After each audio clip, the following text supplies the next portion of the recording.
عزیز دوستو، بزرگوں اور بھائیوں، کچھ چیزیں ایسی ہیں جن کا قرآن مجید نے بارہا تذکرہ فرمایا۔ قرآن پاک کسی چیز کا ایک بات بھی ذکر کر دے تو وہ چیز ہمارے لیے دستور حیات اور منشور زندگی بن جاتی۔ لیکن اگر اللہ تبارک و تعالیٰ کسی چیز کا بار بار تذکرہ فرمائے تو معنی یہ ہے کہ اس کی ہمیں بہت ہی زیادہ ضرورت ہے۔ ان چیزوں میں سے ایک چیز صبر ہے۔ قرآن پاک نے 100 سے زیادہ مرتبہ صبر کا تذکرہ فرمایا۔ اتنی بڑی بات کو سمجھیے گا کہ 100 سے زیادہ مرتبہ قرآن پاک نے تذکرہ کیا ہے صبر کا، اور مختلف انداز میں۔ کہیں فرمایا کہ وَبَشِّرِ الصَّابِرِينَ، اے محبوب صبر کرنے والوں کو خوشخبری سنا دیجیے۔ کہیں فرمایا اِنَّ اللَّهَ مَعَ الصَّابِرِينَ، بے شک اللہ صبر کرنے والوں کے ساتھ۔ تو مختلف انداز میں، مختلف طریقوں سے اللہ تعالیٰ نے صبر کا تذکرہ فرمایا۔ سوسائٹی کے اندر، معاشرے کے اندر اور مسلمانوں کے اخلاقی رویوں کے اندر اگر صبر کو داخل کر لیا جائے تو ہم محسوس کریں گے کہ ہماری زندگی نہ صرف یہ کہ آسان ہو گئی ہے بلکہ محبتوں والی ہو گئی ہے، چاہتوں والی ہو گئی ہے۔ ہمارے رشتے ایک دوسرے سے ٹوٹ نہیں رہے بلکہ بننا شروع ہو گئے۔ تھوڑا سا صبر بہت ساری چیزوں کو ٹوٹنے سے بچا لیتا ہے۔ قرآن مجید کی جو آیت کریمہ میں نے تلاوت کی، یہ سورہ آل عمران کی آخری آیت ہے۔ اللہ تعالیٰ نے فرمایا یا ایھا الذین آمنوا اصبروا وصابروا، اے ایمان والو صبر کرو، صابر بنو۔ اے ایمان والو صبر کرو اور صابر بنو۔ کیا مطلب؟ پہلے صبر کا مطلب یہ ہے کہ اگر تمہیں کوئی ذاتی تکلیف پہنچے تو اس پر صبر کرو۔ وصابروا، اس کا معنی یہ ہے کہ اگر دشمن کے مقابلے میں کسی اور کی طرف سے کوئی تکلیف آئے تو اس پر بھی صبر کرو۔ پھر فرمایا ورابطوا، اور ہمیشہ کمر بستہ رہو، اسلامی سرحدوں کے پہرے دار رہو۔ واتقوا اللہ، اللہ سے ڈرتے رہو۔ لعلکم تفلحون، اس امید پر کہ اللہ تمہیں کامیابی عطا فرما دے، تم فلاح پا جاؤ۔ یا ایھا الذین آمنوا اصبروا وصابروا، اے ایمان والو صبر کرو اور صابر بنو۔ صبر کرو، صابر رہو، یعنی جو ذاتی تکلیف آئے اس پر بھی صبر کرو۔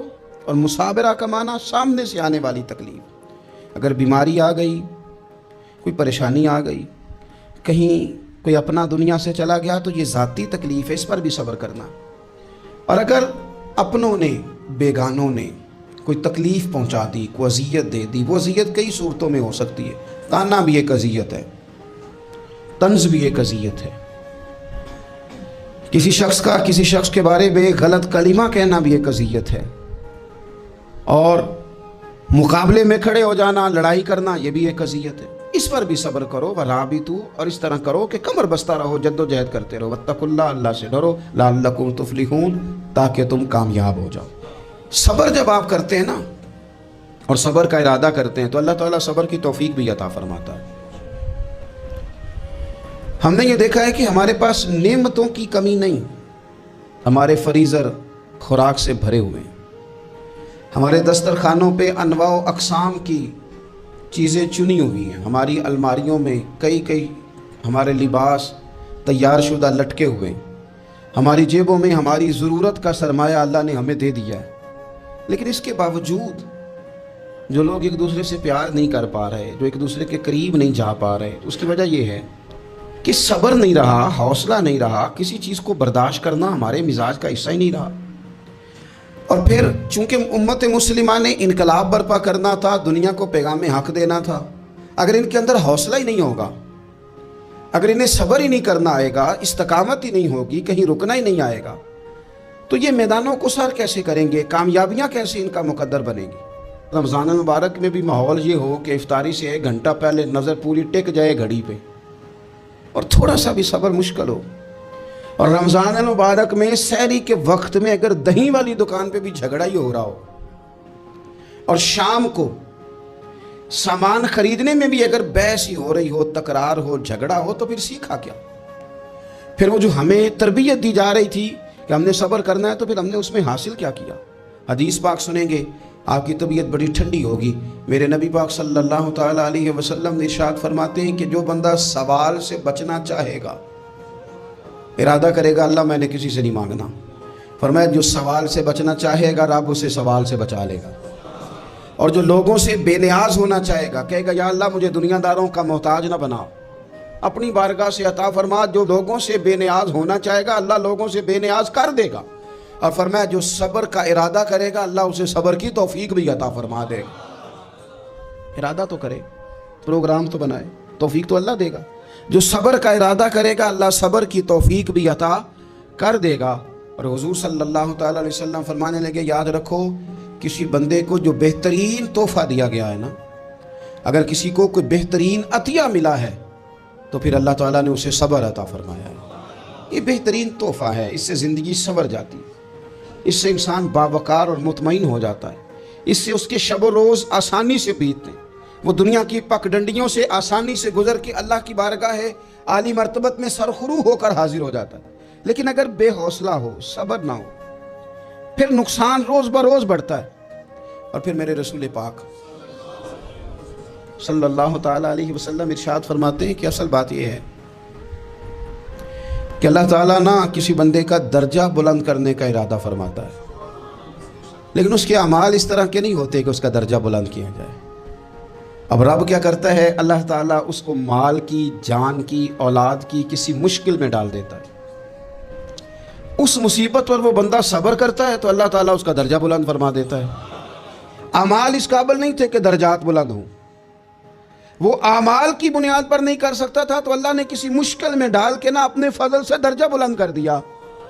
اب جو راہ طریقت کا مسافر تھا، جو سلوک کی منازل طے کر رہا تھا، جو اللہ رسول کے قریب جانے چاہ رہا تھا، اس کے لیے کتنی آسانی ہو گئی کہ مجاہدہ تو زیادہ نہ کر سکا، کثرت سے نفلی صوم و صلات کا بندوبست تو نہ کر سکا، تھوڑا سا صبر کیا، رب نے اپنا اور اپنے محبوب کا قرب عطا فرما دیا. تو یہ تو آپ صبر کرنے کے لیے جب نکلے ہیں تو آپ نے تو رب رسول کو پا لیا. یہ صبر تو وہ والا سفر ہے جس کی جو منزل ہے وہ اللہ رسول کا قرب ہے. تو ہم لوگ تھوڑی تھوڑی باتوں میں حوصلہ ہار جاتے ہیں، صبر چھوڑ جاتے ہیں، پریشانی بڑھ جاتی ہے، پتہ نہیں ایسے محسوس ہوتا ہے کہ جیسے یہی بندہ دنیا کا سب سے دکھی بندہ ہے. تو ایک تو یہ کہ ذاتی حیثیت سے صبر کرے، ایک یہ کہ پھر دشمن کا جب مقابلہ ہو، آمن نصبرو و صابرو، آپ کا جب مقابلہ سامنے کسی کے ساتھ ہو تو پھر تیر، تلواریں، اسلحہ، بندوقیں یہ نہیں زیادہ لڑتی. میدانوں میں حوصلے لڑتے ہیں، میدانوں میں صبر لڑتا ہے، میدانوں کے اندر توانائیاں لڑتی ہیں. میدان کربلا کے اندر کوئی مقابلہ نہیں تھا تیر کا تیر کے ساتھ، تلوار کا تلوار کے ساتھ کوئی مقابلہ نہیں تھا. میدان کربلا کے اندر ظلم کا صبر سے مقابلہ تھا.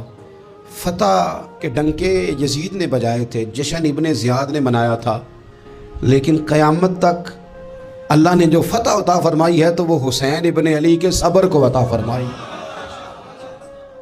وہ سیدنا امام علی مقام کے صبر کو ملی. عزیز بھائی، صبر ہی ہمیشہ فاتح ہوتا ہے، صبر ہی جیتا کرتا ہے، صبر ہی کامیابیاں دیتا ہے. نتیجے صبر کے نکلتے ہیں، صبر کے، حوصلے کے نتیجے ہوتے ہیں. ہماری جلد بازی ہمیں شکست خوردہ کر دے گی، ہمارا حوصلہ نہ ہونا ہمیں ہرا دے گا. ہم کمزور پڑ جائیں گے اگر ہم بے حوصلہ ہو جائیں گے. سنو، میرے نبی پاک علیہ السلام نے تربیت کی. حضور اپنی امت کو درس دیتے ہیں. حضور فرماتے ہیں پہلے تو کوشش ہی نہ کرو کہ تمہاری دشمن سے لڑائی ہو، اس چکر میں ہی نہ پڑو کہ لڑائی ہو. مسلمان امن والے ہیں، یہ پرامن لوگ ہیں، یہ امن پسند ہیں، یہ داعیے امن ہیں، یہ معاشرے میں مومن ہونا امن کی علامت ہے. فرمایا پہلے تو یہ پروگرام ہی نہ بناؤ کہ تمہاری لڑائی ہو، اور فرمایا پھر اگر ہو جائے نا تو پھر صبر کے ساتھ مقابلہ کرو، پھر ڈٹ کے مقابلہ کرو. اور پھر یاد رکھو کہ یہ جو جنت ہے یہ تلواروں کے سائے میں ہے، جنت تلواروں کے سائے میں تمہیں ملے گی. پھر ڈٹنا سیکھو. پہلے تو بات یہ کہ تم یہ ارادہ ہی نہ کرو لڑائی، اور اگر کبھی ہو جائے وہ لوگوں کو بتاؤ کہ ہیں ہم پرامن لوگ، پر دین کے لیے کھڑا ہونا ہو تو پھر ہم سے زیادہ کسی کو کھڑا بھی نہیں ہونا آتا، پھر ہم سے زیادہ کسی کے پاس طاقت بھی نہیں. حضرت مولا علی شیر خدا رضی اللہ تعالیٰ عنہ کے زمانے میں کفر کے ساتھ ایک جنگ ہو رہی تھی، تو کافروں نے نا جاسوس بھیجے کہ یار پتہ تو کرو مسلمانوں کی تیاری کس طرح کی ہے. تو جاسوس واپس جا کے کہنے لگا سمجھ کوئی نہیں آئی ان کی، وہ تو راہب قسم کے لوگ ہیں، صوفی قسم کے لوگ ہیں، وہ تو کٹے ہوئے ہیں دنیا سے، مسلوں پہ بیٹھ جاتے ہیں، رات کو تو لگتا ہے دنیا سے تعلق ہی کوئی نہیں، لیکن سویرے اٹھ کے میدان میں تلوار لے کے نکلتے ہیں تو لگتا ہے ان سے بڑا مجاہد ہی کوئی نہیں. یہ عجیب لوگ ہیں کہ رات کو مصلے پہ بیٹھیں تو لگتا ہے کٹ گئے دنیا. یہ صوفی لوگ ہیں, درویش ہیں. یہی مسلمان کی شان ہے. ہو ہلکا یاراں تو برے شم کی طرح نرم, رزم حق و باطل ہو تو فولاد ہے مومن. ادھر آ ستمگر ہنر آزمائے, تو تیر آزما, ہم جگر آزمائے. ہم تجھے اپنا حوصلہ بتاتے ہیں کتنا, دیکھ ہمارے حوصلے سے ٹکرا کے دیکھ یہ کتنا طاقتور اور مضبوط ہے. تو عزیز بھائی, اگر زندگی میں آپ کو صبر کرنا آ گیا, میں بڑے دنوں سے یہ عنوانات بیان کر رہا ہوں, اور آج تو خصوصی طور پر رمضان شریف کے اس جمعے میں میں اپیل کرنا چاہتا ہوں آپ سے کہ کمزور باتیں کرنی چھوڑ دیں, مایوسی کے جملے اپنی زندگی سے نکال دیں. ہم مسلمان ہیں. آپ بیمار ہو گئے ہیں تو یہ بھی خدا کا فضل ہے, گناہ معاف ہوں گے. اگر اللہ تعالیٰ نے فقیر بنا دیا, غریبی آ گئی ہے تو یہ بھی فضل ہے, امیروں سے پہلے جنت میں جائیں گے. اگر اللہ تبارک و تعالیٰ نے کسی جگہ آپ کو مکان نہیں دیا اور دوسرے کو دے دیا ہے تو آپ وہ لوگ ہیں جو عظیم سنت ادا کر رہے ہیں سیدنا بلال حبشی کی. اگر کسی جگہ کوئی کمزوری آ گئی ہے, کوئی پیچھے رہ گئے ہیں تو یہ خدا کا فضل ہے. اللہ تعالیٰ نے چاہا ہمارے لیے جو فیصلہ تو ہم اس پہ راضی ہیں. لیکن اپنی زندگی اور شکوے اتنے بڑھا لیے, ہم نے اتنے بڑھا لیے کہ لوگوں سے شکوے کرتے کرتے رب رسول سے بھی شروع کر دیے. غلام بھی کبھی شکوہ کرتا ہے, آقا کا بھی شکوہ ہوتا ہے, بندہ بھی کبھی شکوہ کرتا ہے, رب کا بھی شکوہ ہوتا ہے, یہ بھی کبھی ہوتا ہے. آپ نہ مانے پر یہ شکوہ ہے کہ میں بڑے ڈاکٹروں کے پاس گیا ہوں, آرام نہیں آیا. نہ مانے پر یہ شکوہ ہے میں نے کبھی کسی کو ستایا تو نہیں پر میرے حالات نہیں ٹھیک ہوتے. آپ نہ مانے پر یہ شکوہ ہے کہ فلانے کے پاس دولت زیادہ ہے, اس نے پتہ نہیں وہ آگے نکل گیا اور میں پیچھے رہ گیا. نہ مانے پر یہ شکوہ ہے. کس سے کر رہے ہو؟ رب رسول سے. او آس بول لیتے ہو دی مہربانی, اساں تے لاڈ ہی لڑاونے نے. کس سے شکوہ کر رہے ہو؟ خدا کے بندو, غلام غلامی کرتے ہیں, شکوے کرتے ہیں کوئی. حضرت ام سلمہ رضی اللہ تعالیٰ عنہ, شوہر کا نام ہے ابو سلمہ, بیٹے کا نام ہے سلمہ. کہتی ہیں میں, میرا شوہر, میرا بیٹا, تینوں, چھوٹا بیٹا میرا, ہم نکلے مکہ مکرمہ سے مدینہ طیبہ جانے کے لیے. ایک کی بیٹا ہے, خاندان جمع ہے, شوہر کی گود میں بیٹا, اونٹ کے پیچھے میں. فرماتی ہیں مدینے کی سرحد آ گئی تو میرے میکے والے آ گئے, کہنے لگے ابو سلمہ نہیں لے جانے دیں گے مدینے اپنی بیٹی کو. میں نے کہا میں مسلمان ہوں, میں تو اپنے شوہر کے ساتھ مدینے جاؤں گی. انہوں نے کہا نہیں جا سکتے, تو نے جانا ہے تو جا, ہماری بیٹی نہیں جائے گی. زبردستی مجھ سے انہوں نے مجھے میرے شوہر سے الگ کیا. کہتی ہیں پھر میرے شوہر کے قبیلے والے آ گئے, وہ کہنے لگے اگر تم اپنی بیٹی کو نہیں نہ جانے دیتے تو یہ جو ہمارا پوتا ہے یہ ہماری نسل ہے, تمہارا نہیں, اسے ہم نہیں جانے دیں گے. وہ بچہ اپنی طرف کھینچتے تھے, میں اپنی طرف کھینچتی تھی مدینے کی سرحد پہ. یہ جھگڑا زمین کے لیے نہیں ہو رہا, مکان کے لیے نہیں ہو رہا, حضور کے مدینے جانے کے لیے ہو رہا, حضور کے مدینے جانے کے لیے ہو رہا, مدینے جانے کے لیے ہو رہا. لنگ کئی مہینے تے برس گئے تے تیری دید نو دیدے ہی ترس گئے. انہوں نے بچہ کھینچا, میں نے اپنی طرف کھینچا, میرے بچے کا بازو اتر گیا. فرماتی ہیں میرے شوہر مدینے چلے گئے, بیٹا میرا میرے سسرال والے لے گئے, مجھے میکے والے لے گئے. آج بھی کچھ سیانے بندے کہتے ہیں اس کو نکال دو اور بچے چھین لو.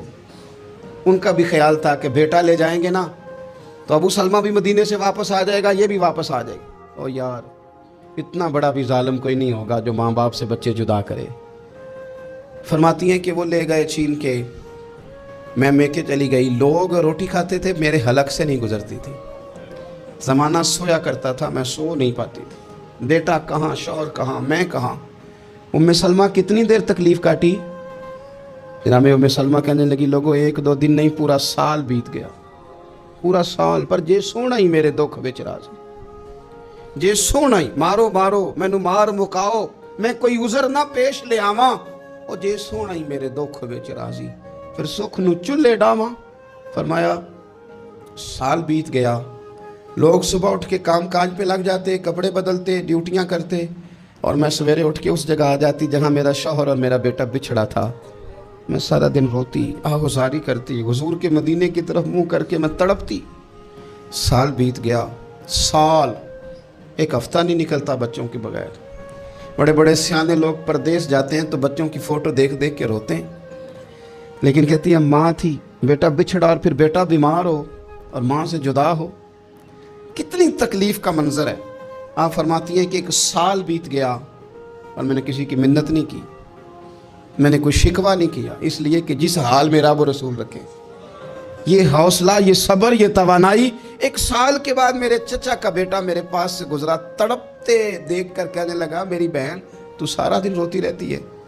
تو میں نے کہا بھائی تمہیں کیا بتاؤں، اس کا شوہر چلا جائے، بیٹا جدا ہو جائے، وہ کیا کرے گی؟ فرماتے اس نے جا کے میرے باپ سے، اپنے والد سے، میرے خاندان والوں سے کہا اس کی سزا کب ختم ہوگی؟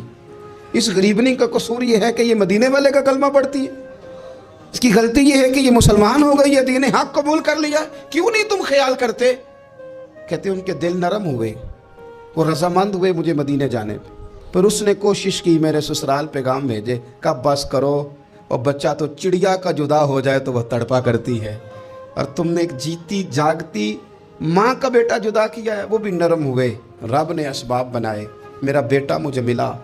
کہنے لگے تو رہ جا، میں نے کہا نہیں، تم مسلمان نہیں ہو، تمہیں پتہ نہیں نا، میں یہاں نہیں رہ سکتی، مجھے مدینہ ہی جانا ہے۔ اکیلی اتنا سفر، جنگلوں کا رستہ، پہاڑی رستہ طے کر لو گی؟ میں نے کہا میں کر لوں گی۔